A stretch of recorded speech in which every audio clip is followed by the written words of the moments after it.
Le moment boomer est en cours. Yes. Est-ce qu'on a effectivement il y a des participants qui nous rejoignent, ça y est, ça fonctionne. C'est incroyable ce qu'on peut Non, faire mais avec. c'est top qu'on puisse le connecter à Facebook Ouais, Live. Ouais, c'est la c'est Ouais. chouette. première fois, donc j'espère vraiment que ça va fonctionner. Mais en tout cas, bonjour à tous, parce qu'on a effectivement les participants qui nous rejoignent petit à petit. Donc, bienvenue à ce She Talks. Je suis ravie de vous accueillir ce soir avec trois super participantes et autour d'un sujet qui apparemment passionne les foules vu le succès qu'a eu l'événement. Donc, on va commencer dans pas longtemps. On s'assure bien que tout fonctionne d'un point de vue technique puisque l'événement va être aussi rediffusé en live. Donc, je vais juste m'assurer ça avec mon équipe à côté. Tac, mais normalement, c'est bon. En tout cas, sachez qu'on va commencer d'ici quelques minutes à 18h. Et puis, on va être ensemble pour la prochaine heure pour parler de lieux, de tiers-lieux, d'entrepreneuriat, de plein de choses, de Covid aussi. Mais en tout cas, on est ravis de toutes vous accueillir, Marion, Camille et Luli et nos nombreux participants. Quelques petits points techniques, même si on commence tous à être habitués aux nouvelles façons de travailler, au télétravail, au Zoom et compagnie. Effectivement, sachez que les caméras et les micros sont coupés pour tous les participants, puisque sinon on n'arriverait pas trop à s'entendre. Mais en tout cas, sachez également que vous avez la partie chat sur la droite que vous pouvez utiliser. Nous avons d'ailleurs une première question de Clémentine qui nous demande si l'événement sera enregistré. Oui, il le sera. Il sera disponible sur la chaîne YouTube d'Empower, mais aussi potentiellement pour vous, les filles et toutes les participantes, si vous voulez l'utiliser, n'hésitez pas. Donc, on le mettra bien en ligne. Et du coup, ça me permet aussi de vous dire, donc n'hésitez pas à utiliser le chat pour poser vos questions, nous dire si jamais vous ne nous entendez pas bien. Et je vous conseille de sélectionner conférenciers et participants pour que tout le monde puisse voir votre question. Et comme ça, ça nous permettra, en tout cas moi, de pouvoir les prendre en compte. Donc, sur le déroulé de ce She Talks, on va être sur une conférence qui va durer 1 heure, qui va être segmentée en 2 temps. Une première partie d'échange de 45 minutes avec ce super panel et on aura un temps de questions-réponses à la fin de 15 minutes. Donc, je prendrai en compte toutes vos questions, sachant que on n'aura pas forcément la possibilité de répondre à toutes, mais on va faire notre maximum et on prendra aussi en compte les questions du live. Donc voilà, donc en tout cas, encore une fois, on est ravis d'être là et je suis hyper contente de voir que vous vous connectez petit à petit. On ne va pas trop traîner, même s'il n'est même pas encore 18h, mais on a plein de super sujets à aborder. Je vais juste faire un tout petit point d'introduction quand même pour vous expliquer un petit peu aussi comment ça va, qui on est, qui je suis et comment ça va se passer. Et aussi pour parler un petit peu de la Cité Fertile, puisqu'ils vont aussi rediriger ce live Facebook. Et j'en profite aussi pour vous dire que la Cité Fertile a lancé son appel à projet pour organiser son événement en lien avec les ODD. Et nous, on y a répondu chez Empower l'année dernière et on a organisé un super festival. Donc, sachez que c'est en cours et on vous le recommande parce que c'est vraiment une super opportunité. Donc voilà, et on est encore ravis de vous avoir aujourd'hui sur cet événement. Bienvenue à tous et je vais commencer du coup par me présenter. Donc, je m'appelle Julie, je travaille chez Empower depuis maintenant 9 mois. J'anime en général ces She Talks qui ont lieu en digital en ce moment, mais bientôt en présentiel, on espère. Je suis en charge des communautés chez Empower. Donc, c'est-à-dire que je vais animer, programmer ces événements, mais également travailler avec toutes les parties prenantes de l'association. Donc, si vous êtes une entreprise, un expert, que vous avez envie de faire des choses avec nous, que vous êtes une association, sachez qu'on est ouvert et au contraire, n'hésitez pas à me contacter. Quelques mots sur Empower. Donc, Empower, nous, on est une association qui existe depuis 2013, qui est présente dans 3 pays aujourd'hui, à Paris, en Côte d'Ivoire et au Niger. Pardon. On a un objectif, c'est celui d'accompagner des femmes entrepreneurs et on va le faire avec des programmes d'accompagnement, de formation. Qui vont prendre des temporalités, des objectifs, des thématiques différentes. Mais en tout cas, voilà, c'est ce qu'on fait dans la vie de tous les jours. Et on a notamment des programmes en France. Et pareil, je serais ravie de vous en dire plus si ça vous intéresse. Et en dehors de ça, on a aussi un volet sensibilisation. Et c'est dans ce cadre-là que s'organise cette conférence et notamment aussi le festival, puisque l'idée, c'est de parler d'entrepreneuriat, mais pas que, et d'échanger et d'avoir une place dans le débat public sur des grands sujets de société. Et donc, c'est pour ça aussi qu'on a à cœur d'avoir la possibilité de parler des sujets qui nous animent toutes. Donc voilà, ça c'est Empower et voilà, n'hésitez pas à nous suivre ou en tout cas à me contacter pour en savoir plus. Et sur les She Talks, donc c'est des réunions, des conférences plutôt mensuelles qu'on organise. Aujourd'hui, c'est un sujet en plus que j'aime tout particulièrement, mais sachez que le prochain aura lieu le 17 novembre en direct de la Côte d'Ivoire et il traitera en fin de compte des femmes entrepreneurs qui sont au service de la paix et de la cohésion sociale. Donc pareil, un super sujet que vous pouvez suivre comme ce She Talks. Donc il est 18h02. Avant de commencer, déjà merci beaucoup à toutes les trois d'être présente et d'avoir répondu à cet appel. Moi, je suis ravie de vous accueillir. Vous avez des profils, des projets hyper inspirants, hyper différents et vous avez toutes les trois des choses à dire qui sont vraiment voilà. En tout cas, j'ai adoré échanger avec vous. Donc, très rapidement, Marion, pour vous présenter un peu tout. Marion, toi, tu travailles, tu le diras mieux que moi, mais en tout cas, Marion est chef de projet et formatrice à la Recyclerie. La Recyclerie, pour ceux et celles qui ne connaissent pas, c'est un tiers-lieu qui est localisé dans le nord de Paris et qui est dédié à l'éco-responsabilité. Mais Marion, elle a aussi pas mal de choses à nous raconter avec Signéoco, avec le pavillon des canaux. Donc encore une fois, merci beaucoup et bienvenue. Yuli Dean, elle est fondatrice du studio. Le studio, c'est un lieu de création, d'inspiration, de rencontre qui est dédié à la pratique artistique, notamment la danse et la musique, et qui est situé dans le 9e arrondissement de Paris. Et bienvenue également, et encore merci aussi également d'avoir accepté. Et enfin, Camille Cotet, qui est cofondatrice du 11e lieu, qui est également un tiers-lieu qui est dédié à la pratique artistique, mais pour les plasticiens, mais en plus qui s'adresse aux travailleurs nomades. Donc, on peut y faire plein de choses dans le 11e lieu. Et comme son nom l'indique, il est situé dans le 11e arrondissement de Paris. Voilà pour les petits éléments préliminaires. En tout cas, voilà, n'hésitez pas à nous poser vos questions. Et encore une fois, merci à toutes. Et on va peut-être commencer. Merci, Julie. Avec grand plaisir. Pour commencer cet échange, je vais vous poser une question qui va être assez large et qui a pour objectif aussi de donner plus de visibilité aux participants et participantes sur vos lieux respectifs. Puisqu'en fin de compte, on parle des tiers-lieux depuis les années 2010 comme des espaces entre la maison, entre le travail, où il peut se passer plein de choses, où au final, on va rencontrer des publics différents, il va y avoir beaucoup d'activités. C'est aussi des lieux qui sont empreints en général d'un projet de société ou en tout cas d'une vision et qui répondent à un besoin, qui soit territorial ou qui correspondent à un besoin des usagers ou en tout cas que vous avez identifié. Donc, vos projets, ils ont des identités très différentes, comme on l'a vu. Et donc, pour commencer, est-ce que vous pourriez nous décrire un petit peu toutes les trois l'identité de votre lieu, nous dire comment vous l'avez écrite et comment est-ce qu'elle évolue à travers les années et comment est-ce qu'elle continue à évoluer. Donc, je ne sais pas qui veut ouvrir le bal, mais la parole est à vous.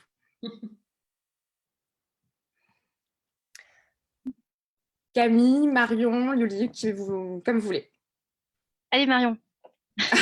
Allez, je me lance. La Recyclerie existe depuis l'été 2014. Comme tu l'as dit, Julie, c'est un tiers-lieu dédié à l'éco-responsabilité. Donc, on est dans une ancienne gare de la Petite Ceinture. En termes d'identité, ça positionne déjà très fortement le lieu. Et nous, notre volonté, notre ambition, c'est de sensibiliser un public le plus large possible à l'éco-responsabilité et très concrètement accompagner les personnes dans une transition écologique et sociale. Donc ça, on le fait à travers plusieurs actions et plusieurs piliers sur place dans le 18e arrondissement, avec un café-cantine responsable qui est notre modèle économique, et puis avec un projet de sensibilisation porté par une association, avec une ferme urbaine, un atelier de réparation et une programmation d'événements de sensibilisation sur des formats très différents.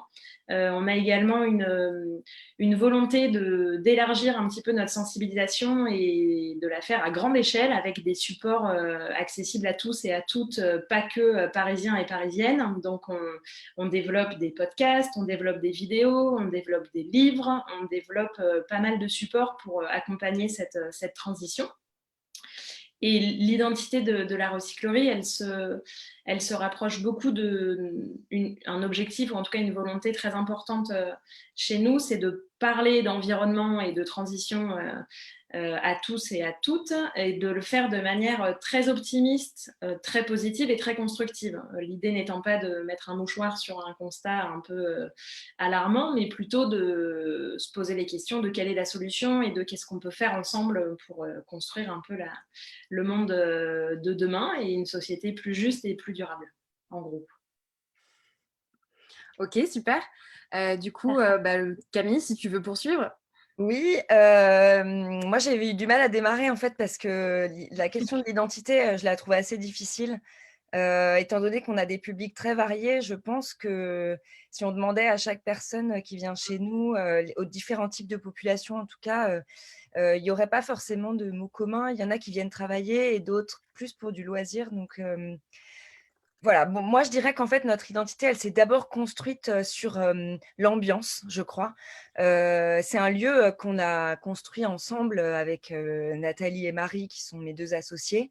L'identité, peut-être c'est le lieu en lui-même.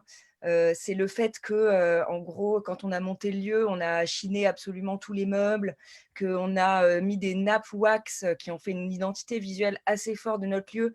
Parce qu'un jour, on partait chercher des nappes, et qu'on est tombé sur ce magasin. Donc, il n'y avait pas beaucoup de réflexion derrière, à part le fait d'avoir, beaucoup de cœur, pas beaucoup d'argent et de faire des choses. Donc, l'identité, je pense que ça a d'abord été, très, très, très lié à nous, aux 3 fondatrices et à ce qu'on y mettait dedans.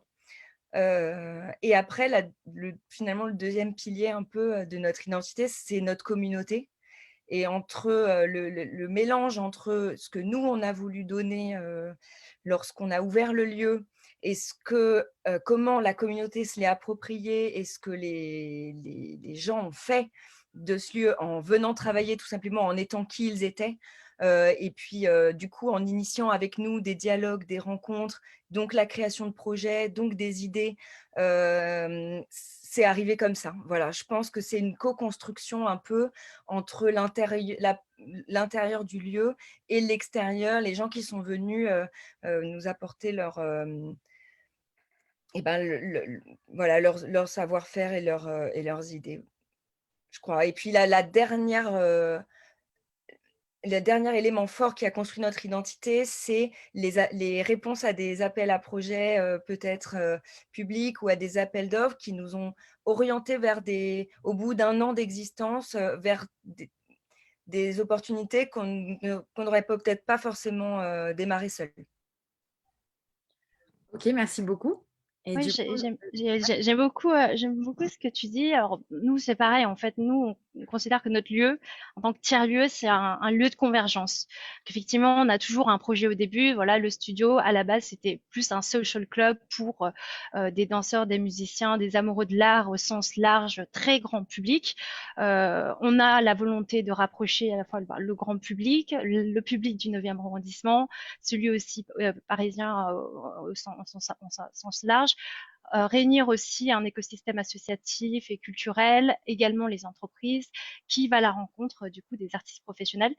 Donc voilà, c'est vraiment un lieu de convergence où voilà, nous, nos valeurs, c'est vraiment la bienveillance et la curiosité. Et le projet a aussi évolué. Donc, plus récemment, on a créé une association dédié en fait aux jeunes talents. Et voilà, nous, notre métier aujourd'hui, on essaie aussi d'aller dans le soutien de la création artistique et d'aider les artistes à se professionnaliser.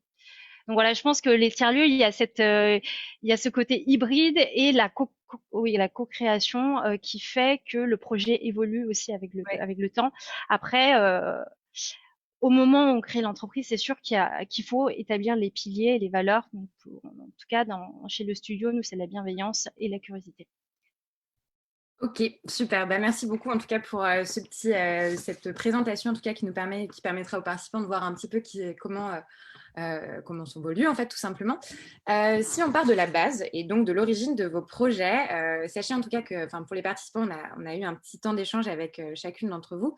Et donc moi j'ai eu la chance de découvrir un peu l'envers du décor et notamment par exemple sur le lancement pour toi Camille et toi Yuli, vous avez chacune pris des voies qui sont différentes, qui montrent bien qu'on a 1000 façons de lancer son tiers-lieu. Est-ce que vous pouvez revenir chacune sur la genèse de la création de votre lieu, combien de temps ça vous a pris, les grandes phases, les grandes étapes, et comment est-ce que vous avez concrétisé en fin de compte cette ouverture et comment ça s'est passé, tout simplement. Ouais. Camille, tu veux y aller ou tu Ah veux bah, j'allais te poser la question. On se peut se faire des politesses. Vas-y. Allez, Oui.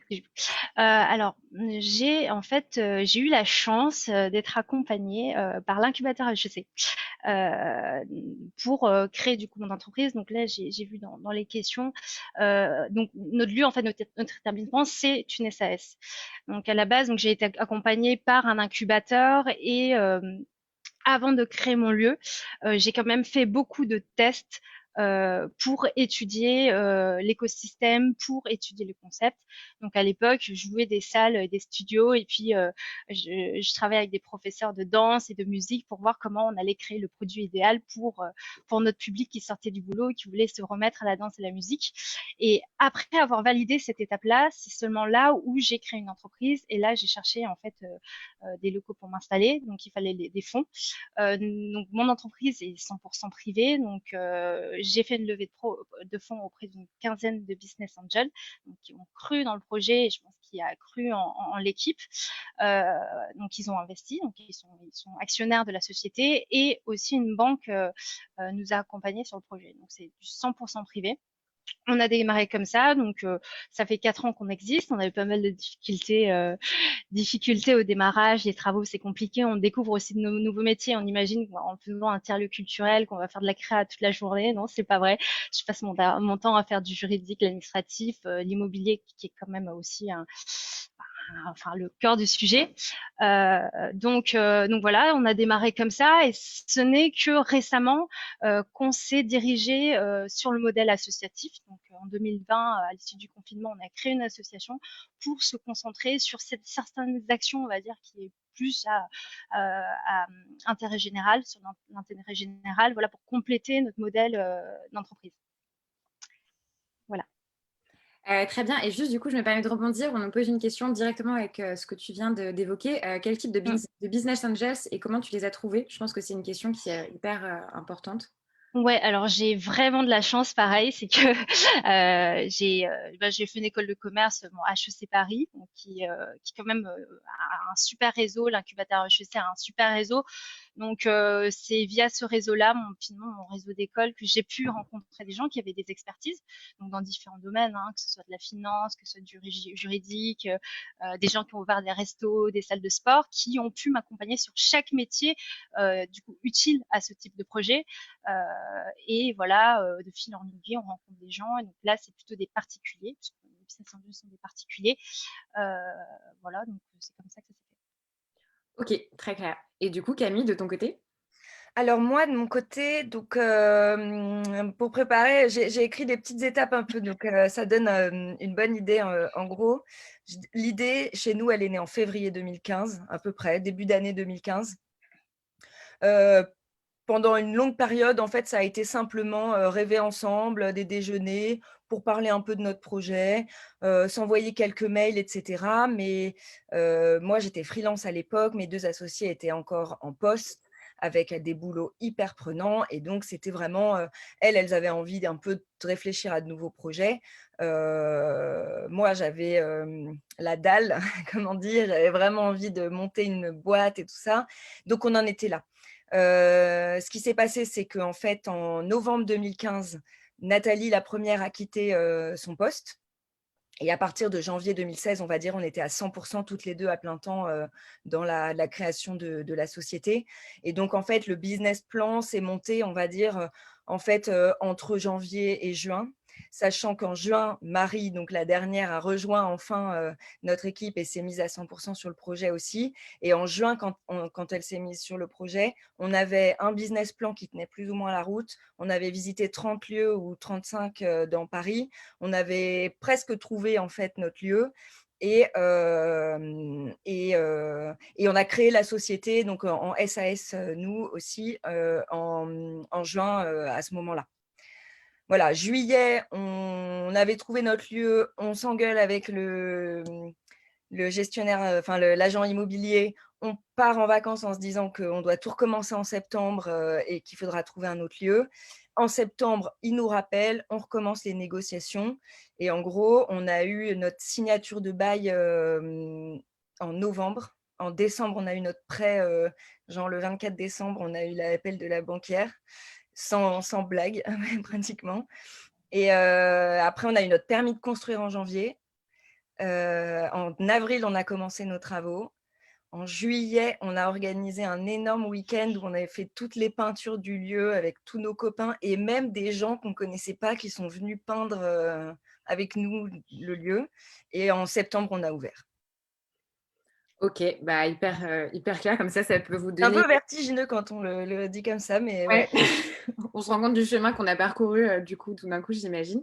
Ouais, Et du coup, Marion, ce que je trouve hyper intéressant avec ton profil, c'est justement le lien avec Signioco, et on en a parlé. Donc, si tu peux nous expliquer un peu le modèle et la façon dont vous travaillez chez Signioco, et puis surtout, tu vois, tout l'accompagnement et en tout cas tout le travail que vous faites avec le campus des tiers-lieux, qui justement peut aider dans la structuration et dans l'ouverture d'un lieu. Oui, alors en effet, la recyclerie, c'est un projet qui est porté par l'équipe de Signioco à l'origine. Signioco, qui est une entreprise qui gère plusieurs tiers-lieux à Paris et dans le Grand Paris, mais qui accompagne aussi la naissance de futurs tiers-lieux, avec une école des tiers-lieux qui est une formation sur une semaine, et avec, comme tu le disais, le campus des tiers-lieux, qui est lui un incubateur sur 6 mois. Donc nous, en fait, on a vraiment vocation chez Signioco à faire développer beaucoup de tiers-lieux, parce qu'on pense que chaque commune mérite son tiers-lieu. Et puis on en gère aussi physiquement. Et la recyclerie, pour le coup, c'est notre...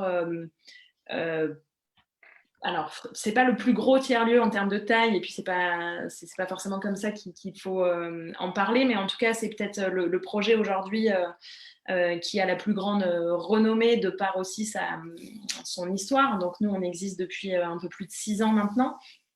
Et pour retracer un petit peu aussi l'historique, en fait, la recyclerie, on a eu l'opportunité de racheter cette ancienne gare de la Petite Ceinture, et du coup, tout ça s'est fait pour le coup fin 2012, avec une ouverture à l'été 2014. Donc pareil, pas mal de temps de travaux, de faillite de la boîte qui fait les travaux, mais bon, ça nous a permis d'avancer sur autre chose. Mais en tout cas, en effet, et pour répondre à la question sur les statuts, la recyclerie, en fait, c'est un seul projet avec 2 entités juridiques. Une SAS d'un côté, qui gère l'aspect café-cantine, et donc le modèle économique rentable de la recyclerie, ce qui nous ramène de l'argent.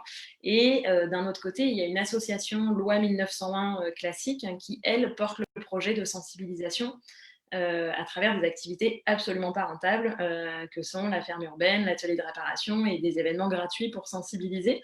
Donc on a vraiment un fonctionnement du café-cantine qui va reverser ses bénéfices, une partie, les bénéfices à l'association, et ça permet à l'association de fonctionner en partie avec d'autres ressources par ailleurs, mais c'était vraiment le projet de base, et en tout cas, c'est le modèle économique qui est utilisé chez Signioco avec l'aspect marrant, nous, on est toutes les 3 sur ce modèle-là, parce que nous, pour toutes les activités en fait non lucratives, on en est tout de suite arrivé à la conclusion que l'association, c'était aussi un bon statut, et que finalement, séparer les choses entre la source de revenus pure et dure et la partie plus engagée, juridiquement, ça se tient bien, quoi. Ouais. Ouais. Et ce qui est souvent un modèle qu'on retrouve dans l'entrepreneuriat social dans une plus large mesure. Chez nous aussi, chez Empower, on a une structure associative et une structure du coup plutôt entreprise, qui permet effectivement d'avoir de piliers. Et donc du coup, ça me permet de rebondir sur sur ma prochaine question, en tout cas, et qui est souvent une question qui revient sur l'ouverture d'un lieu, d'un tiers-lieu. Quel est le business model? Comment est-ce qu'on pense à un tiers-lieu qui est pérenne d'un point de vue économique, et comment vous l'avez pensé? C'est des questions qui sont revenues là dans le chat. Donc tu l'as un peu évoqué, Marion, et du coup, si tu veux poursuivre aussi, du coup, Camille ou Luli, vous voulez du coup nous détailler un petit peu ça, ce serait super. Ouais. Alors chez le studio, nous, en termes de revenus, on a splitté en deux le revenu B2C et les revenus B2B. Dans le B2C, il y a tout ce qui est adhésion, abonnement. En fait, les membres qui viennent danser et faire de la musique, qui sont membres du club, ils font des adhésions. achètent comme des salles de sport, des séances ou de la location de studio. On a une cafétéria, une bar cafétéria. Et sur certains événements, on fait payer l'entrée, mais la plupart du temps, c'est gratuit. Ensuite, sur la partie B2B, voilà, on fait des prestations événementielles pour les entreprises. On compte aussi la partie privatisation du lieu, qui a pas mal de succès puisqu'on est hyper bien centré et le lieu est atypique. Donc ça plaît beaucoup aux entreprises. Ouais, Ok. nous aussi, on a un peu le même type de modèle sur plusieurs pattes. Alors, nous, on a un peu plus de pattes. Mais en gros, on a en fait, on a toute une partie qu'on appelle encore aujourd'hui coworking, même si beaucoup de gens se détournent de ce terme. Mais en gros, nous, on a des loyers, c'est-à-dire on a des résidents, on a des gens qui payent des bureaux ou des ateliers, enfin, et tout ce qui est espace de travail au mois, ce qui est hyper rassurant et dans les périodes d'aujourd'hui, rassurant encore une fois parce que ça assure un revenu fixe et qui est super important. On a aussi toute la partie nomade, donc avec les gens qui viennent travailler à l'heure, à la journée. Donc, c'est ce qu'on appelle nous le café studio au 11e lieu. Et puis après, on fait de la restauration. Et on fait de la privatisation d'espace, de la location de salles de réunion. On a le studio photo dans lequel on accueille des agences pour des shootings. Le café est privatisé et les salles de réunion. Donc, en gros, on a vraiment ces quatre bases-là. Mais après, ce qu'on voit en ce moment avec le confinement, les risques auxquels on fait face aujourd'hui, c'est qu'on voit que assez naturellement, en fait, on développe tout de suite des réflexes d'aller trouver d'autres sources de revenus, d'aller pour survivre. En fait, on se rend compte qu'on devient très vite très créatif et qu'on développe d'autres projets, du conseil. Enfin, voilà, aujourd'hui, on cherche encore un peu parce que ça fait pas si longtemps, mais en fait, on est obligé et je pense d'avoir des modèles assez variés comme ça et d'être très agile et évolutif dans la façon dont on voit notre business, je pense. Ok, super, effectivement, totalement. Je pense que ça, c'est un point qui ressort souvent, c'est l'aspect hybride, effectivement, diversification, et vous l'avez toutes mentionné. Du coup, ça m'amène à une autre question pour toi Camille, directement, et qui a été aussi posée dans le chat, puisque tu as la parole. Une étape aussi qui est clé, que ce soit pour ouvrir son lieu, mais pas que quand on se lance en tant qu'entrepreneur, c'est aussi le choix de son associé. Donc, toi, vous êtes trois à l'origine du projet. Est-ce que tu peux nous expliquer un peu comment ça s'est passé, puisqu'il y a aussi une notion de transition, j'imagine, dans vos parcours, et voilà, comment ça se gère, comment est-ce que vous êtes en tant qu'associé aujourd'hui? Alors, nous, on s'est choisis, moi, c'est toujours le premier truc que je dis, on s'est choisis parce qu'on avait travaillé ensemble.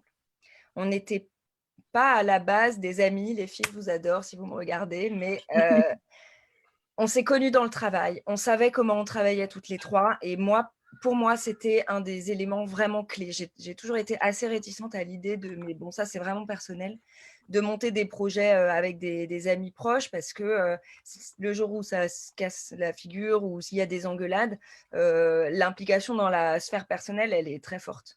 Donc, en gros, voilà, et puis le fait de savoir comment les autres sont au travail, c'est pas mal. Donc, on avait travaillé ensemble. On avait toutes les trois un univers commun qui était l'univers de l'art contemporain.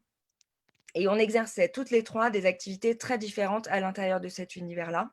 Et donc, ce qui a été assez fort pour nous, ça a aussi été la complémentarité de notre équipe, parce que des compétences différentes amenées dans le projet. Et puis, je pense qu'on était mues toutes les trois par une volonté très, très forte de changer.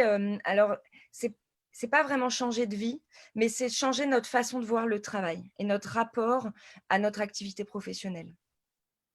Ok, non, mais hyper intéressant, hyper clair. Du coup, j'imagine aussi que, enfin, ça me permet de faire l'autre transition avec la notion d'équipe, et c'est aussi souvent la question qu'on se pose.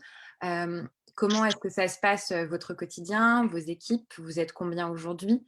Par exemple, une personne nous a posé la question: «Combien de salariés pour chaque lieu par rapport au mètre carré?» Donc je ne sais pas si c'est effectivement un bon indicateur, mais en tout cas, c'est quoi le quotidien d'une, fondatrice ou d'une gérante, d'un lieu? Et comment ça se passe, de ce côté-là, au niveau de votre équipe? Si vous avez un peu des retours là-dessus, ce serait, hyper, intéressant. Donc peut-être, Marion, si tu veux commencer? Ouais, je vais prendre la parole. Alors, c'est en effet un peu dur de parler de salariés par mètre carré. Je pense que c'est plutôt par rapport aux activités et puis aussi à la, là où on en est du projet. La recyclerie, aujourd'hui, on a une équipe plus grande qu'il y a 6 ans parce que c'est un projet qui se développe avec des activités qui se développent et tout un écosystème qui se développe aussi. En fait, je vais vous dire pour la recyclerie, mais c'est un lieu qui est très grand, ouvert 7 jours sur 7, avec beaucoup d'activités. Donc, si on prend on est plus d'une trentaine aujourd'hui sur la recyclerie, mais en fait, c'est parce qu'il y a beaucoup, beaucoup de personnel d'exploitation sur l'aspect bureau, contenu, on va plutôt être une dizaine, mais il y a aussi un aspect aussi sini-uco et transversalité de certaines missions sur tous les lieux qui, du coup, voilà, peut faire voir les choses un peu différemment par rapport à des plus petites équipes. Donc là, on est vraiment sur un lieu de très grande taille et de grande ampleur en termes d'ouverture et d'activités qui sont menées. Donc, voilà, on a du personnel. Ce qui est génial, c'est qu'on a des métiers très différents et qu'on a des réparateurs d'électroménagers, des jardiniers, des cuisiniers, des communicants, des administratifs, des programmateurs, de la régie. Voilà, c'est hyper varié et donc hyper riche, mais ça implique du coup, pour revenir à ta question, Julie, une notion un peu de coordination ou en tout cas de chef d'orchestre. Moi, c'est un peu comme ça que je vois mon rôle aujourd'hui. C'est en tout cas un rôle de garante de cette image, de cette identité, de ce positionnement dont on parlait au début et d'une coordination sur comment on fait pour que ça roule au quotidien, comment on fait pour gérer les problématiques. T'en parlais, Liuli, c'est un peu le quotidien de voilà, gérer des problématiques, trouver des solutions et faire en sorte que l'équipe soit en ligne avec le positionnement et qu'on soit tous hyper impliqués dans le projet pour en sortir le meilleur et faire en sorte que tout le monde soit à sa place et que tout se passe au mieux. Donc il y a en tout cas un vrai rôle de coordination et du coup de trouver sa place entre je délègue, je suis un peu ce qui se passe, mais je suis pas forcément tout le temps sur l'opérationnel parce que sinon c'est compliqué d'avoir l'œil partout. Donc il y a en tout cas un vrai travail d'équipe et de répartition des tâches et d'organisation, je trouve, au quotidien. Je ne sais pas si ça vous parle, les filles. Yes. Alors nous, on est 6 dans le staff et l'orga et on travaille également avec 15 coach et artiste. Et je te rejoins, il y a vraiment ce rôle-là de chef d'orchestre et surtout, il faut qu'on soit multicasquette. Surtout sur des tiers-lieux, c'est vraiment il faut qu'on maîtrise 6 ou 7 métiers dans un même projet, quoi. Donc, c'est déjà, il faut avoir ces compétences-là. Je dirais que il faut en même temps gérer donc le day-to-day, le quotidien, l'opérationnel, mais surtout aussi garder voilà, dans son viseur la vision à long terme et avoir la vision. Le chef d'entreprise, c'est celui qui a la vision en fait de l'entreprise. Moi, disons sur les 2 premières années, j'ai fait beaucoup d'opérationnel et ça c'est hyper important d'être tout le temps sur place, d'être hyper proche du client, voilà, faire des petites tâches pour connaître par cœur les process et les améliorer. Là, sur les 2 dernières années, je pense que j'ai réussi à m'extraire un peu plus, dans les bureaux et pas tout le temps être sur place aussi pour voilà voir un peu plus loin, voir ce qu'on peut faire en termes de développement de projet plutôt que d'aller que sur du court terme. Donc, voilà. Oh, super, merci. Et toi, du coup, Camille, ça se passe comment? Vous faisiez mieux? Bah moi, elles me font un peu rêver les filles. Parce qu'en gros, bah, nous, on est encore très, très fragile. On a une économie très fragile. Aujourd'hui, on est 4 dans l'équipe et on a vraiment que 3 salariés. donc en fait, moi, c'est bon. C'est ma mère, quelle horreur. Elle n'est pas connectée, elle n'est pas en Ouais, train de c'est regarder. n'importe quoi, je lui dirais. Donc voilà, moi, je fais un petit coming out, mais en gros, je suis salariée par ailleurs, je travaille à côté. Sans ça, aujourd'hui, je pourrais pas réussir à vivre. Donc en gros, mon quotidien, alors moi, c'est un peu spécial parce que j'ai le lieu et mon job à gérer en même temps. Mais en gros, nous, on fait tout. En fait, voilà, on est 4. On est les trois associés. On a un salarié qui est la personne clé pour toute la restauration, parce qu'en fait, autant on peut inventer plein de choses, apprendre plein de métiers et tout, autant là, le métier de la restauration, c'était quelque chose qu'on ne se sentait pas du tout d'acquérir. Donc, on a Stéphane qui est notre perle, qui nous a fait voilà, vraiment avoir un espace de restauration professionnel. Voilà, c'est vraiment grâce à lui qu'on a ça. Donc, lui, il fait les menus et tout, mais aujourd'hui, quand on sert à déjeuner, on a besoin d'être 2.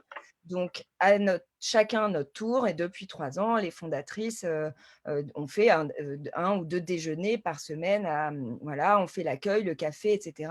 Et dans les moments où on ne fait pas ça, on fait l'administratif, la programmation, on déplace les tables quand la réunion est en format conférence et pas en format workshop. Enfin, voilà, on change des ampoules. Moi, j'ai fait, depuis que j'ai ouvert le lieu, du carrelage. J'ai appris à connecter des prises RJ45 dans ma baie informatique. Et à côté de ça, je vais en rendez-vous client en costard-cravate. Voilà, donc c'est à peu près ça.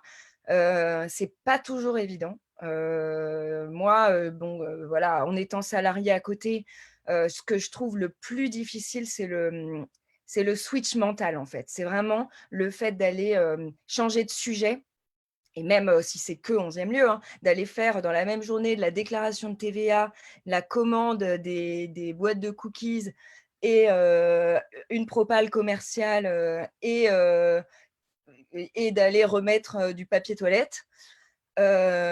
C'est Parfois, on a la tête qui vrille un peu. Donc l'énergie physique, c'est beaucoup, beaucoup. Mais il faut vite arriver, je pense, au modèle de Liuli où en gros, tu arrives à prendre plus de salariés et à prendre du recul. Parce qu'en fait, nous, c'est vraiment l'obstacle qu'on rencontre le plus. C'est l'énergie, c'est-à-dire à la fin de la journée, pour aller prendre du recul, penser à autre chose, faire ta stratégie, définir tes nouveaux objectifs, etc. Il faut en fait parfois être posé, quoi. Et ça, on n'arrive pas encore bien à l'atteindre. Et je pense que c'est vraiment notre challenge pour nous. Mais il y a aussi une autre dimension que je trouve difficile, c'est aussi, je ne sais pas comment tu l'as ressenti, Lioli, de s'extraire du quotidien du lieu. Parce qu'en fait, tu deviens accro à tes résidents, au fait Ouais. d'avoir des sourires le matin. C'est toi qui leur sers leur café. Tu sais s'ils prennent une cuillère de sucre, du lait veggie, tu les connais par cœur. Tu sais à quelle heure ils arrivent. S'ils arrivent 10 minutes plus tard, tu vas dire bah alors, qu'est-ce qui s'est passé ce matin? Et voilà, et nous, c'est ça qui nous a créé l'ambiance aussi. Et je pense que c'est dur à lâcher. C'est comme pour n'importe quel manager qui a du mal à déléguer, c'est dur à lâcher d'être un peu moins présent. Enfin, moi, je ne le vis pas encore. Et ça n'a pas dû être facile comme transition, même si j'imagine qu'après, tu es beaucoup plus… voilà, et l'avantage, c'est d'avoir le choix. Je me dis, tu as le choix d'aller passer 1 heure à l'accueil ou tu vois, pour voir les gens. Mais c'est cool quand tu as le choix plus que quand tu le fais parce qu'il n'y a personne d'autre que toi pour le faire. Ouais, et surtout au début, bah, c'est surtout les fondateurs ou le fondateur qui porte en fait la personnalité du lieu. Et, enfin, ouais, voilà, enfin, quand j'ai commencé à être un peu moins présente, c'est vrai que enfin, ça s'est un peu senti parfois en me demandant bah t'es où, etc. Mais je bosse. Mais oui, il faut que ça se fasse, ça se fasse en douceur. Et moi j'essaie de faire de sorte que vraiment toutes les personne qui travaille dans l'équipe représente aussi le lieu. Ouais. Au bout d'un moment, j'ai pas envie que ce soit le studio, ce soit juste le studio de Liuli, en fait. Normalement, le lieu, maintenant, il est habité. Les membres du club, les danseurs, les musiciens, ils ont aussi donc nos clients ont aussi des projets qu'ils nous présentent, qu'on inclut dans la programmation. Et chaque personne de l'équipe, voilà, c'est des vraies personnalités. Et aujourd'hui, c'est aussi ces gens-là qui représentent le lieu et c'est plus que moi. Et je crois Laisser que c'est d'autres un peu gens la plus grande fierté. s'approprier ton Ouais, projet, quoi. Ouais. ouais.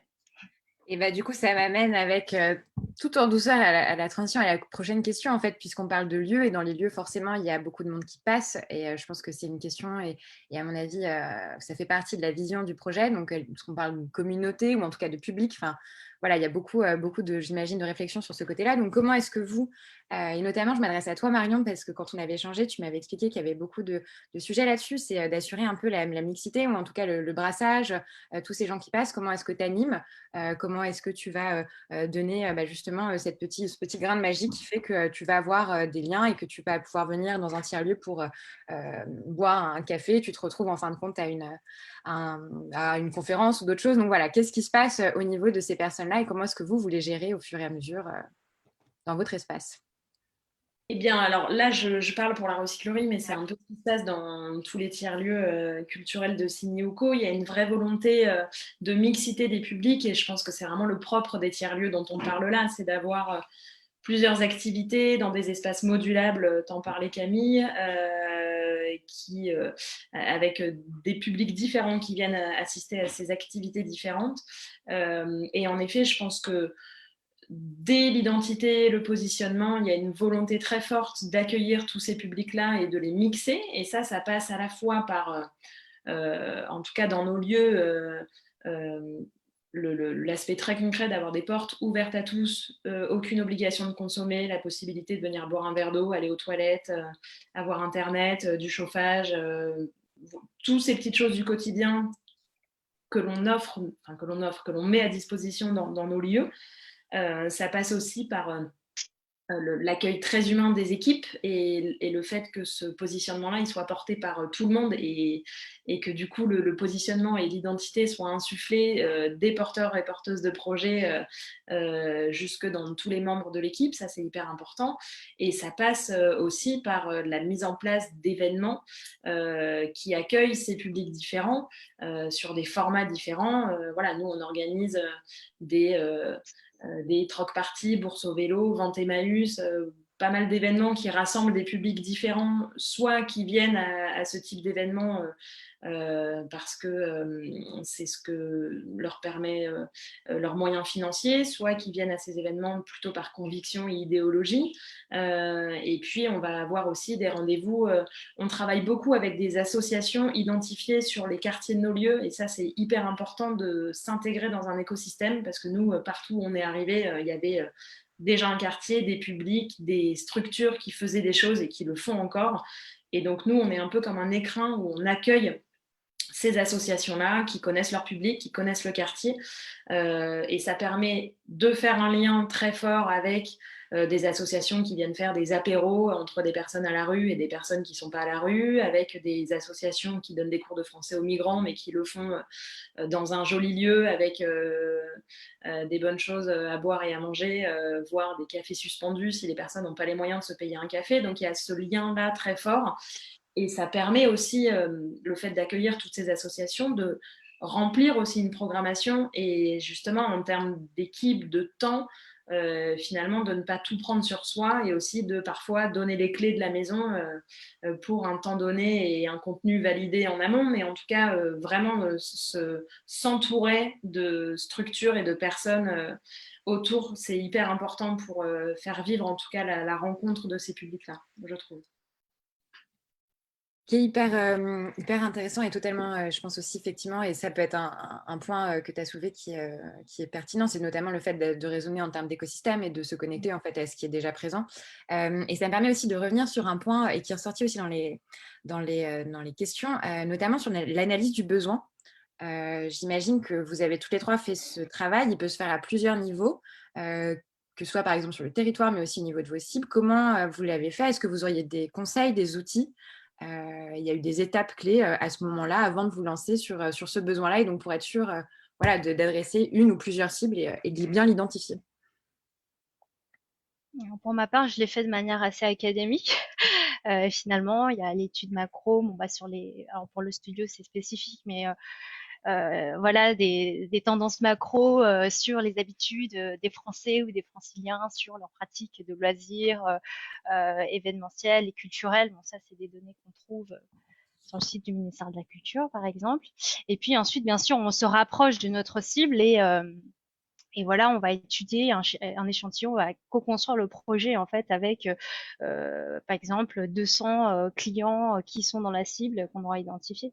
Donc là, voilà, je pense que c'est des méthodes assez classiques. On fait d'abord un projet bêta, on va le tester, et ensuite on va l'upgrader. Voilà, ça reste assez classique et je dirais, c'est pas parce que c'est un projet culturel qu'il faut pas non plus oublier que ça reste voilà un projet business et qu'il faut le construire de manière méthodique. Ça marche. Marion, Camille, si vous avez des retours là-dessus aussi. Alors, moi, j'ai une formation aussi plutôt type école de commerce, même si moins de prestige que HEC. Donc, j'avais en tête l'idée de faire un business plan, une étude de marché. Voilà, donc c'est ce qu'on a fait au début. Mais en fait, nous, ce qui est un peu spécifique, c'est que je pense qu'on est devenu tiers-lieu en existant. C'est-à-dire qu'on n'avait pas le projet de monter un tiers-lieu au départ. En tout cas, moi, je me souviens qu'on a commencé à parler de tiers-lieu il y a finalement assez peu de temps et qu'au départ, on montait un espace de coworking.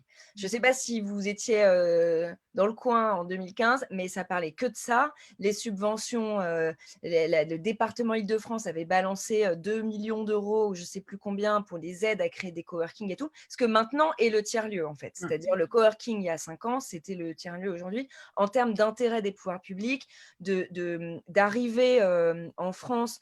Il y avait de plus en plus d'espaces qui se montaient, mais qui étaient encore hyper artisanaux. WeWork n'était pas encore arrivé. Donc, le coworking, qui est un gros mot aujourd'hui dans l'univers un peu du tiers-lieu, était très artisanal. C'était encore dans l'utopie. Bon, c'est peut-être mon analyse, mais en tout cas, moi, j'ai ressenti ça. Et donc, en fait, nous, on a fait un business plan coworking avec le modèle type location de bureau au mois et le modèle de type anti-café que vous connaissez peut-être avec le côté nomade. Et notre idée étant d'appliquer ça aux artistes et au domaine artistique. Après, on a fait une étude et puis et à ce moment-là, on parlait beaucoup de Fab Lab aussi. Donc, les premiers un peu tiers-lieux comme ça qui sont nés, on appelait ça des Fab Labs, beaucoup. Ils mettaient des imprimantes 3D, il y avait le NUMA, enfin, il y avait tout ça qui arrivait un peu en même temps. Et donc, nous, on a fait une étude, donc une étude de marché avec des données, voilà.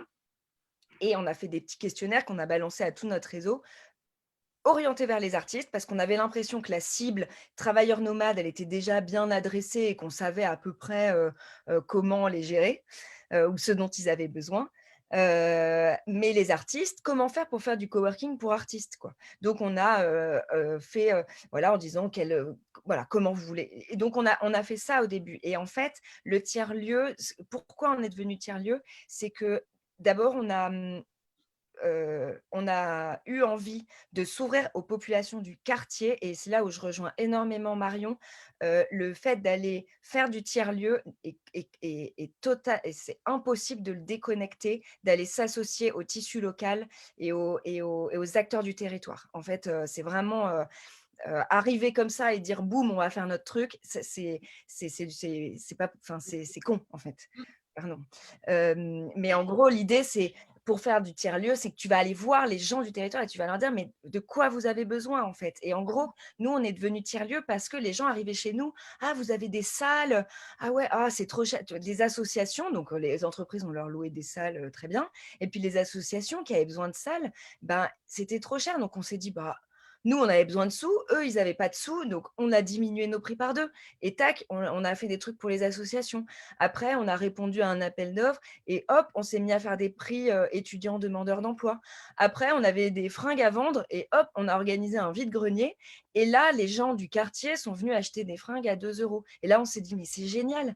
En fait, on arrive à avoir des travailleurs le week-end la semaine. Le week-end, on a les gens qui habitent là, qui viennent choper des bouquins pour leurs gamins ou acheter des vêtements, comme je disais, et nos résidents qui, eux, prenaient des stands et faisaient un peu l'économie de notre projet. Et en fait, voilà, nous, voilà, c'est très artisanal, je pense, et c'était pas forcément identifié comme ça au départ. Et donc, j'ai pas de business plan de tiers-lieu. Je sais même pas si ça peut exister, parce que l'idée de la dimension autant sociale, enfin, nous, c'est des discussions qu'on a tout le temps, c'est-à-dire, avec, Nathalie et Marie.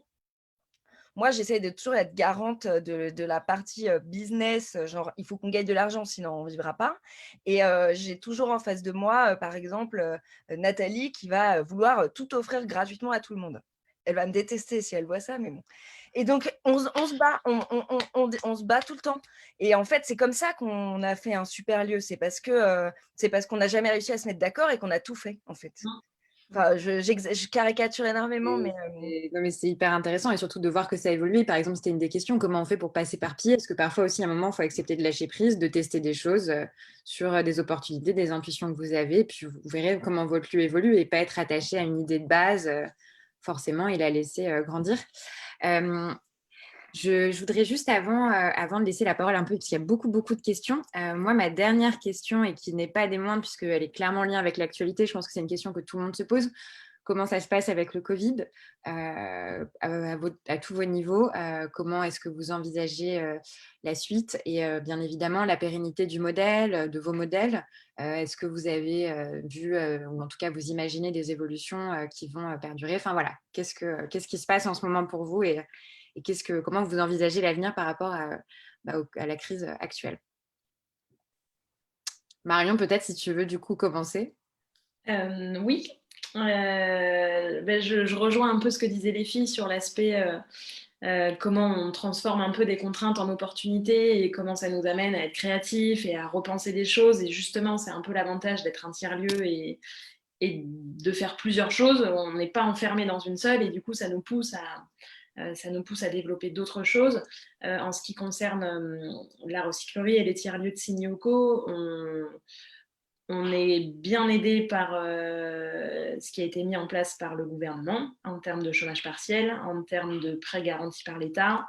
Et après, une fois cet aspect administratif, mais qui est hyper important parce que si on n'avait pas ça, je ne sais pas où on serait aujourd'hui, on essaye de rester là, de continuer notre mission en repensant les formats. Alors c'est très compliqué parce que notamment pendant la première fermeture et le premier confinement, on s'est bien rendu compte qu'en fait, évidemment, qu'on n'était pas essentiel en termes d'ouverture, mais on s'est rendu compte à quel point le lien social qui était le pilier de ce qu'on proposait, en fait, était fondamental et c'était ce qui manquait énormément. Donc, vraiment, on s'est rendu compte que c'était fondamental et ça nous a en fait conforté dans notre mission. Et voilà, on a beaucoup parlé du monde d'après, du monde de demain. Nous, on a dit qu'en fait, il était déjà là, le monde, et c'était aussi dans les tiers-lieux qu'on pouvait répondre à ces problématiques-là. Donc voilà, on repense des formats, que ce soit de manière digitale, que ce soit pour continuer notre sensibilisation, et on se rend compte que la communauté est plus que présente pendant ces périodes-là, et ça c'est aussi très fort de se rendre compte qu'on est un lieu physique ouvert 7 jours sur 7 avec plein d'activités, plein de gens qui viennent pour faire des choses différentes. On est aussi une communauté hyper grandissante et riche de personnes qui nous partagent de loin à quel point ils nous suivent, ils nous remercient, ils sont avec nous, et puis ils ont bien vu notre petite vidéo pour faire des boutures ou des tawashi à la maison et ça leur a vachement servi. Et voilà, donc il y a tout cet aspect digital de communauté qui est hyper fort et qui est très présent. Et puis il y a tout cet aspect de que faire de nos lieux vides. C'est très triste d'avoir des lieux vides. Et du coup, on les met à disposition de structures, associations, collectifs qui ont besoin d'espace pour mener à bien des projets d'utilité sociale et environnementale. Et donc, voilà, plein d'assauts très locales, le Secours populaire qui vient faire son soutien scolaire, qui va faire la distribution des cadeaux de Noël pour les familles du quartier, mais aussi continuer la distribution de la ruche qui dit oui, fédérer nos adhérents pour coudre des masques ou faire des collectes pour règles élémentaires ou les personnes à la rue. Enfin, voilà, mobiliser notre communauté et nos espaces pour les besoins du moment, et d'une part, et d'autre part, continuer notre mission sur d'autres formats et garder le lien avec les équipes et l'énergie, parce que c'est compliqué aussi ce côté un peu on-off, on ouvre, on ferme, on ouvre à moitié, on ferme complètement. L'énergie des équipes et repartir, voilà, ça demande beaucoup de liens, et donc on essaye de garder ce lien avec les équipes, même si on n'a plus de lien physique avec le public. Donc voilà, c'est des enjeux, mais on essaye en tout cas de rester positif et vraiment de construire quelque chose avec toutes ces contraintes-là. Voilà. Bah, il y a une participante qui vous dit bravo pour la persévérance, donc je pense que ça s'applique à vous trois, à mon avis. Et du coup, Camille ou Yuli, si vous avez aussi des retours sur cette période, comment ça s'est passé? Camille, notamment, on avait évoqué, moi je me rappelle, ce qui m'avait vachement intéressé, c'était toute cette partie de vide juridique autour des tiers-lieux, en fait, qui était un peu absent de ce qui, des différents dispositifs. Donc, comment ça s'est passé pour vous? Bah ouais, moi j'ai trouvé que le plus compliqué, c'était de savoir dans quelle case on rentrait, quoi. Et de se dire, bah en fait, c'est nous qui devons prendre la décision. Et d'ailleurs, France Tiers-Lieu a envoyé un mail à tous les tiers-lieux il n'y a pas longtemps en disant ça, en disant, bah bon, on n'existe nulle part, mais voilà à peu près notre interprétation du truc. Et en fait, bah nous, c'est ce qu'on a fait. Donc, fermeture du café, en gros, café studio, on s'est dit, on sert du café, vaguement des sandwichs, on va faire comme si on était CHR. Coworking, bah, on va faire comme si on était des bureaux d'entreprise. Donc, on va appliquer à chaque type d'espace ces règles-là. Salle de réunion, bah, on va diminuer la capacité par 2 parce qu'on va faire comme si on était un espace événementiel. Et voilà, en fait, en gros, si je vous reprends les 4 piliers que j'ai donnés tout à l'heure de notre activité, on s'est casé dans les trucs, quoi. Et voilà, il y a une petite anecdote qui, je trouve, est assez représentative du tiers-lieu.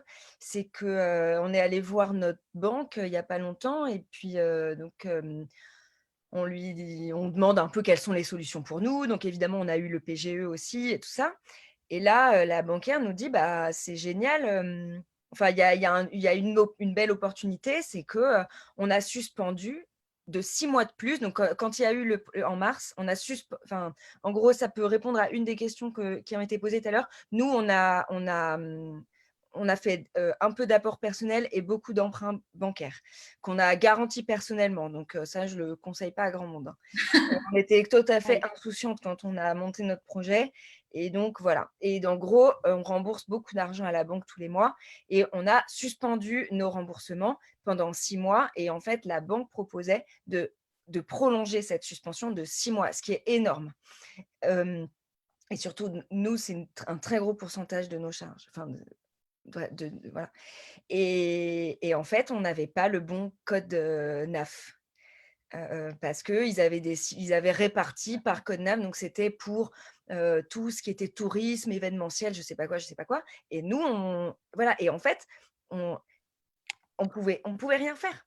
C'était lié au code NAF du truc. Et donc, pourtant, on était impactés comme ces gens-là parce qu'on fait de la restauration aussi, etc., ou de l'événementiel aussi. Mais quand on avait créé notre tiers-lieu, on se pose tellement de questions, c'est impossible de se poser toutes les questions. Nous, on a choisi un objet de société le plus large possible pour se dire, donc je crois qu'on fait du conseil aux entreprises. Notre objet de société, c'est ça. Donc, voilà, ça dit bien ce que ça dit. Et derrière, ben, il faut ramer pour se dire, mais en fait, voilà, c'est quoi, nous, notre truc. Et aujourd'hui, on a fermé le lieu, mais on n'a pas interdit l'accès aux résidents qui ont des loyers, parce que qui on est pour juger de est-ce qu'ils peuvent pratiquer leur activité professionnelle ou pas chez eux. Enfin, clairement, un artiste dans 17 mètres carrés d'atelier qui fait de la peinture ou de la sculpture, on ne peut pas lui dire qu'il peut exercer son activité chez lui. Mais un mec sur ordi, par exemple, qui va avoir 4 serveurs, 2 écrans fixes et tout, bah, comment lui dire en fait, bah, tu vas mettre ça chez toi sur la table du salon? On n'est pas leur supérieur hiérarchique, rien du tout. Donc, en fait, là, on oscille entre, on a nos clients, on peut on n'a pas de rapport hiérarchique avec eux, et encore pire, on fait un service pour eux, donc normalement, on ne peut pas leur interdire certaines choses. Et en même temps, quelle est notre responsabilité à nous si les gens font pas gaffe et se croisent trop près dans les couloirs, ou déjeunent tous ensemble parce qu'ils en ont marre de voir personne. Donc, c'est très, très compliqué. C'est très, très compliqué. Nous, on s'est appuyé à mettre les gestes, tout ce qui était gestes barrières, désinfection. Donc, voilà, on va désinfecter les poignées de porte 2 fois par jour.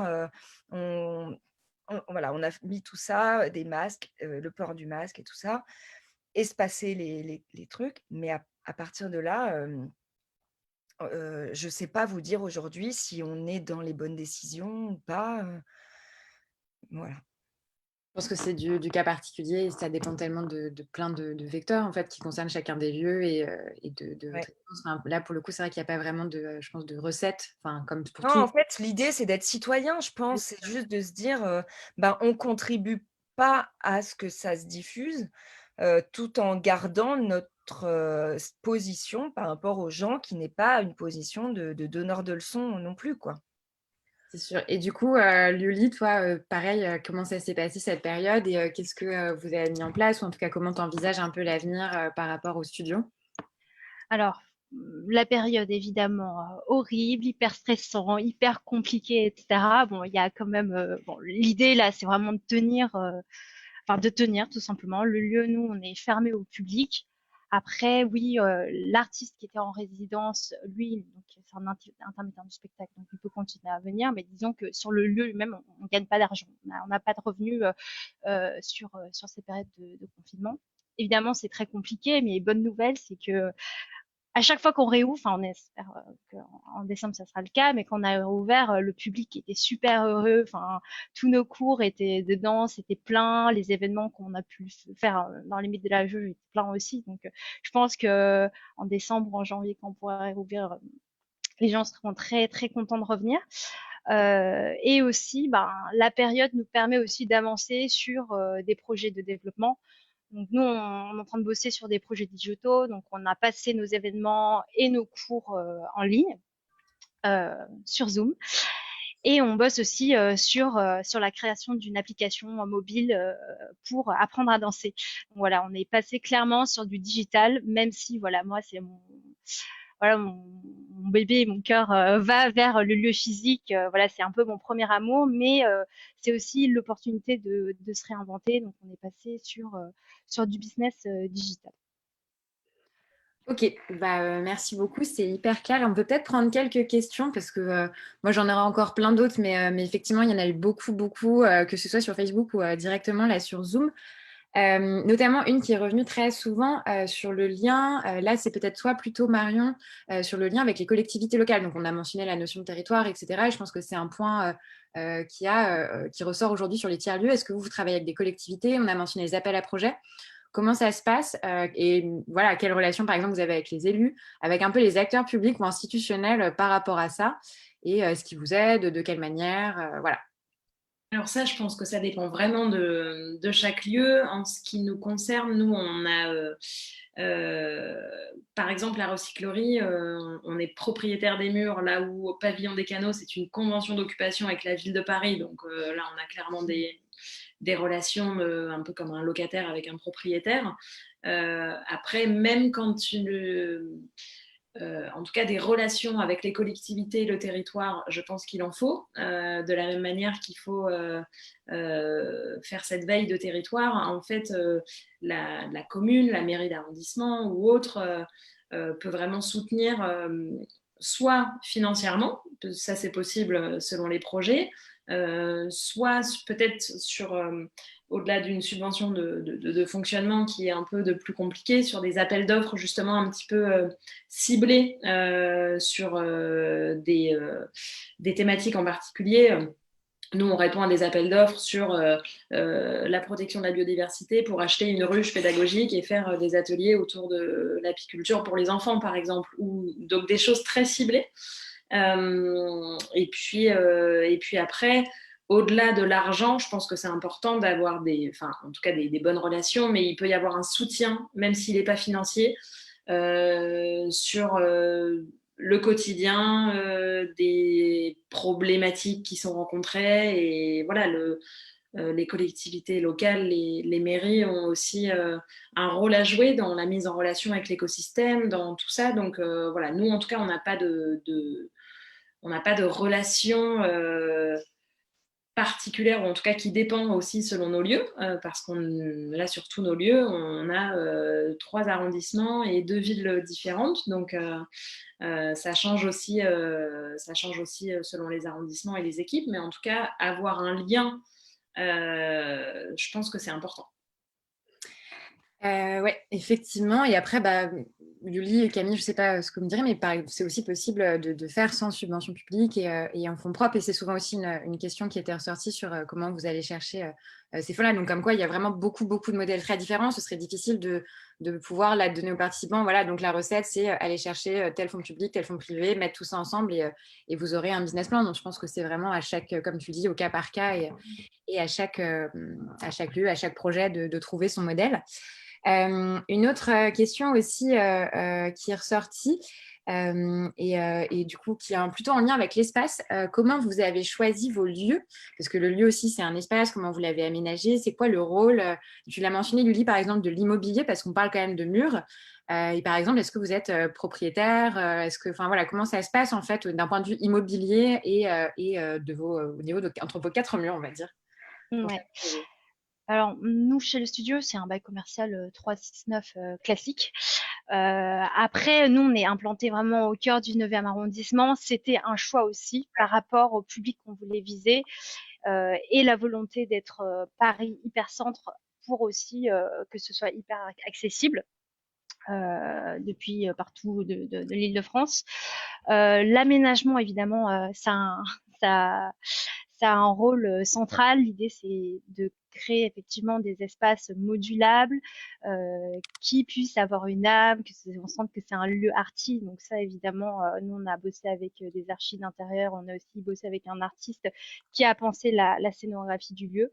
Donc ça, c'est important. Mais j'ai envie de dire, il y a plein de lieux, enfin des petits lieux dans Paris où finalement qui paient pas de mine, mais parce qu'il y a une communauté, parce que le patron est sympa, voilà, qui fait que le lieu devienne attachant et que ça devienne un lieu de vie. Voilà, donc ça paye pas non plus tout, j'ai envie de dire, le budget qu'on va mettre sur la déco ou autre. Et de votre côté, Camille, au niveau du 11e lieu, comment ça s'est passé, cette partie-là, et votre relation à l'espace et à vos murs? Nous, le lieu, ça a été autant notre plus belle opportunité que notre plus grande galère, je pense. On est aussi locataire. Donc, avec tout ce que ça engendre de complications dans les relations, s'il y a des problèmes, hein, parce que parfois ça se passe très bien. Nous, en l'occurrence, il y a eu des problèmes sur le bâtiment en lui-même. En fait, nous, le 11e lieu, on occupe tout un bâtiment. C'est-à-dire qu'en gros, l'immeuble, c'est que nous. C'est un truc sur 2 étages. C'est une espèce de petits bâtiments. Donc, il y a 700 mètres carrés en tout et il y a que nous et nos propriétaires sont propriétaires du bâtiment, quoi. Donc, on est seul dans l'espace, mais voilà. Et donc, il y a eu un problème, nous, sur la verrière qui fuyait, en fait, et qui a été compliqué à gérer et discuter avec des propriétaires. C'est pas pareil que quand vous êtes propriétaire. Donc, voilà, ça c'est un élément. Après, en gros, nous par exemple, on réfléchit à d'autres lieux. Dans notre réflexion, on a plus envie d'être propriétaire d'un éventuel prochain lieu que d'être locataire. Et même par rapport à 2 éléments qui sont purement financier, on va dire.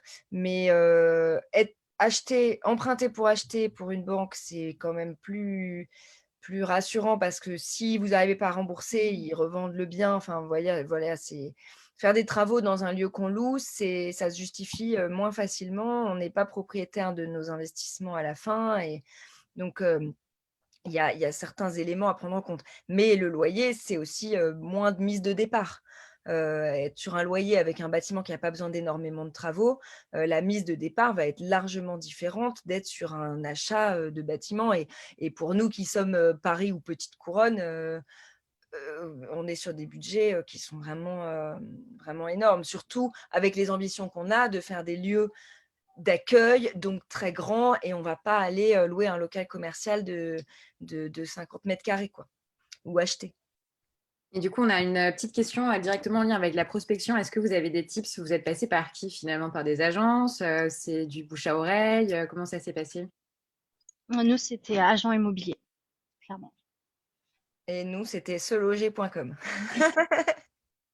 Voilà, en étant très pragmatique au final. Et du coup, Marion, ça c'est peut-être aussi une question, du coup, je pense sur laquelle tu as peut-être des billes. Il y a des personnes qui se demandent en fait où est-ce qu'on trouve, où est-ce qu'on peut avoir comment dire, des renseignements sur les appels d'offres. Comment est-ce que ça se passe dans ce cas-là, par exemple, pour une concession de lieu. Enfin voilà, plutôt cette partie-là du coup. Alors nous, pour le coup, en appel d'offres, celui du pavillon des canaux, on l'a vu sur la page d'accueil du site de la ville de Paris. Il y a une rubrique en fait qui référencie tous les appels d'offres, il y en a beaucoup. Et du coup, on a vraiment répondu. Ça prend beaucoup de temps. On a répondu, enfin ça prend. On a répondu en janvier, on a eu une réponse à l'été d'après. Et voilà, ça prend du temps, mais ça se trouve hyper facilement en fait. C'est une veille à faire, mais c'est assez, ça se trouve Et le facile. hasard ludique, c'est ça qu'ils ont eu aussi. Ouais, Il y a pas mal de super lieux qui sont nés comme ça. tout à fait. Tout à fait. Bon, le temps tourne un peu, mais bon, il y a eu beaucoup de questions. Je suis désolée, on n'aura pas le temps de répondre à toutes. Moi, j'aurais quand même une question parce qu'il y a eu des recommandations, par exemple, de podcasts, de lieux, de demandes, et à laquelle que je vous avais posé toutes les trois. C'est quoi le lieu qui vous inspire aujourd'hui, ou en tout cas qui vous fait un peu envie, qui vous fait rêver, en tout cas que vous aimeriez Moi, partager? c'est la recyclerie et le 11e lieu. Voilà. Je suis d'accord, ça donne envie de venir dans vos lieux. Ah bah alors, si vous me dites ça, ça va être compliqué après. Alors, bon, moi, je vais mettre les pieds dans le plat. Du coup, je vais sortir de la team et je vais faire une réponse différente de celle que je t'ai dit la dernière fois. Moi, en ce moment, ce qui me fait vraiment, ce qui m'enthousiasme vraiment, c'est tous les artistes run space. Je ne sais pas quel est le terme français pour ça, mais on en voit pas mal qui sont en train de popper comme ça. Moi, du côté donc de mon ancienne vie, art contemporain, etc., je suis assez bluffée de ce qu'ils arrivent à faire. Et même, il y a un jeune atelier de Belleville, là, donc les artistes, le principe de Artist Run Space, c'est que c'est finalement des espèces de colocations professionnelles de gens qui et donc c'est des artistes, et donc ils ont leur atelier et leur espace d'expo au même endroit. Et en fait, la gestion et la création du lieu vient d'un besoin de diffusion, d'un besoin d'aller montrer son travail, etc., en dehors de l'institution, qui n'est pas toujours facile à approcher pour eux. Et il y a des projets hyper créatifs, et ils sont en train d'inventer pas mal de trucs aussi dans ce monde-là, je trouve. Je ne connaissais pas du tout, mais effectivement, ça va être pas intéressant. Je viens de taper sur Google. Il y en a plein à Paris. Ouais, bah, Je connais surtout hyper Paris. cool. Et du coup, Marion, Luli, si vous en avez un autre, sinon après, ça me va. Hein, si vous vous retrouvez dans vos lieux respectifs à la sortie du confinement. Moi, je me suis rendu compte quand tu m'as posé la question, Julie, que ça faisait un moment que du coup, on n'était pas trop sur la découverte de lieux de par ce contexte un peu particulier. Moi, en tout cas, ce qui m'enthousiasme, c'est aussi les lieux, un peu comme tu le disais, Camille, qui se définissent pas forcément comme des tiers-lieux, mais qui le sont dans l'aspect vraiment lien social et endroit où on se retrouve. Et voilà, tous ces petits lieux aussi en ruralité qu'on peut croiser dans des petit coin auquel on ne s'attend pas. Et puis en fait, c'est un endroit justement avec un positionnement des personnes qui ont envie. Et puis en fait, on se retrouve pour faire différentes choses et on remet un peu du lien social et au cœur d'un village, par exemple. Et moi, ça, c'est des choses qui me... Je pense qu'en tout cas, toutes les notions qu'on a abordées ce soir en ruralité, il y a une grande place pour ça et ça m'enthousiasme pas mal. Bah, d'ailleurs, c'est un sujet, j'en profite. On a eu cette question sur Facebook et du coup, on y a répondu. Et ça, on en avait un peu parlé, Marion. Nous, on envisage de faire un prochain Shitox aussi sur les tiers-lieux directement en ruralité, ou enfin, on l'appelle comme on veut, mais en tout cas, là, aujourd'hui, c'était très parisien parce qu'à la base, on devait se voir. Ce n'est pas possible, donc on l'a fait comme ça. Mais voilà, sachez en tout cas qu'il y aura sûrement une deuxième édition, vu comme c'est un sujet passionnant. Et donc voilà, et on ira un peu plus à la conquête de ces espaces aussi. Et voilà. Luli, est-ce que tu en as un? Et sinon, j'aurais une dernière question à vous poser avant de vous libérer. Allez, passe à la dernière question. Passe à la dernière question. Qu'est-ce que vous diriez en fait aujourd'hui à toutes ces personnes qui nous suivent, qui je pense ont envie potentiellement de montrer des tiers-lieux? Est-ce que c'est une folie d'y penser maintenant? Est-ce qu'il faut quand même y croire? Est-ce que en tout cas, est-ce que vous diriez allez-y, pourquoi pas après tout, ou en tout cas, quel conseil vous donneriez à quelqu'un qui a cette envie de monter et d'ouvrir son lieu? Qui veut se lancer pour cette vaste question? C'est une vaste question. Moi, je pense qu'en fait, il y a de la place pour énormément de tiers-lieux aujourd'hui et quelque part, le contexte donne encore plus de place pour la quête de sens, l'envie de se retrouver, d'offrir du contenu autour de tout ce qui nous rapproche et ce qui fait sens aujourd'hui. Après, je pense que c'est bien d'avoir en tête, en effet, un contexte particulier et peut-être plus que jamais le côté hybride, modulable et sécurisé d'une manière ou d'une autre. Comme tu le disais, Camille, peut-être des revenus fixes ou... C'est une vraie question, je trouve, c'est assez dur d'y répondre, mais en tout cas, je pense qu'on a besoin de cette énergie, on a besoin de ce développement de tiers-lieux qui répondent à un vrai besoin, pour le coup, qui ne va être qu'amplifié par le contexte actuel. Après, peut-être que c'est l'occasion de ne pas le faire seul et peut-être de regrouper un peu les forces face à un contexte peut-être encore plus dur qu'avant, parce que ça reste de l'entrepreneuriat et du coup avec tout ce que ça implique. Mais moi, je dirais foncer, mais peut-être rassembler les forces pour être moins seul dans l'épreuve. On va pas dire mieux. Camille, Luli, si vous avez aussi des éléments je sais pas, partager là-dessus. Ouais, alors d'un point de vue purement entrepreneurial, je dirais que créer des lieux en général reste vraiment un fantasme. Mais je pense qu'il faut aussi faire attention. C'est-à-dire, une base, c'est beaucoup d'investissement. Il faut vraiment savoir pourquoi on le fait. Est-ce qu'il y a un projet de société derrière? Est-ce qu'il y a un vrai besoin client derrière? Voilà, créer des lieux, je pense que tout le monde en rêve. Mais en amont, bien identifier vraiment les besoins des clients et est-ce que à partir de là, est-ce que la réponse c'est créer un lieu ou pas? Aujourd'hui, on le voit très bien, on arrive à rassembler les gens, fédérer les gens sur d'autres supports que le physique, parce que in fine, je pense que la finalité c'est la communauté. Donc, est-ce qu'il y a aussi d'autres moyens de répondre à certaines problématiques autrement que via le lieu physique? Alors nous, il s'avère et pour vous aussi, c'était oui, la réponse était le lieu physique, mais gardez en tête d'abord le besoin client au-delà du fantasme d'avoir son lieu à soi, quoi. Voilà, je serais un peu plus, voilà, un peu moins dans l'élan positif, mais sinon, concernant la conjoncture, aujourd'hui, bon, clairement, je ne sais pas si les banques prêtent aujourd'hui pour créer des lieux physiques. Je pense que l'argent aujourd'hui est moins dans le brick and mortar et plus dans le digital. Mais pourquoi pas effectivement préparer ça, puisque finalement créer un lieu, ça prend 1 an, 2 ans avant l'ouverture in fine du lieu. Donc pourquoi pas se préparer dès maintenant. Ça marche. Et Camille, est-ce que tu veux conclure sur ce point-là? Moi, je trouve que c'est une question difficile parce que je pense que ça dépend ce qu'on veut faire en finalité.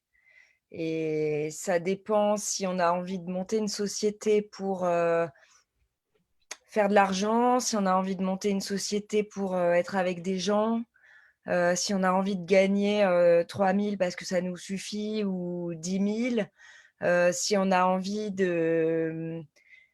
Je pense que ça dépend des motivations des gens, que le tiers-lieu, moi, je ne sais pas vraiment ce que ça veut dire, en fait, parce que les termes changent tout le temps et que tiers-lieu, pas tiers-lieu, ce sera quoi demain? Enfin, aujourd'hui, j'étais en réunion ce matin, on me disait « Ah non, mais tiers-lieu, c'est déjà fini. » Donc, ok, mais du coup, demain, ce sera un autre mot et puis on fera tous la même chose, en fait. Moi, ce que j'ai envie de dire, c'est qu'en conclusion, c'est que je trouve ça humainement intelligent comme démarche de projet et que si les gens ont envie de se donner dans ces démarches-là, il y aura toujours de la place pour faire des trucs. Il y aura toujours de la place pour rassembler des gens autour de soi et leur donner quelque chose. Est-ce qu'il y aura toujours de la place pour gagner sa vie avec ça? Je ne sais pas. Ouais. Bah, merci beaucoup. Du coup, si je résume, et je pense que c'est vraiment un point hyper important, c'est vraiment partir du besoin, se dire que oui, il y aura de la place et oui, il y aura un besoin in fine au sortir de ce confinement, mais à quel besoin chacun veut répondre et surtout quelle est sa motivation. Et d'aligner ça pour avoir un lieu qui fait sens et pas juste effectivement ce fantasme, ou en tout cas avoir quelque chose qui tient la route. Et puis profiter de ces heures de confinement pour y penser. Ouais. Bon, en tout cas, merci beaucoup à vous quatre, à vous trois, pardon. Merci à toi aussi. On est 4. Merci beaucoup.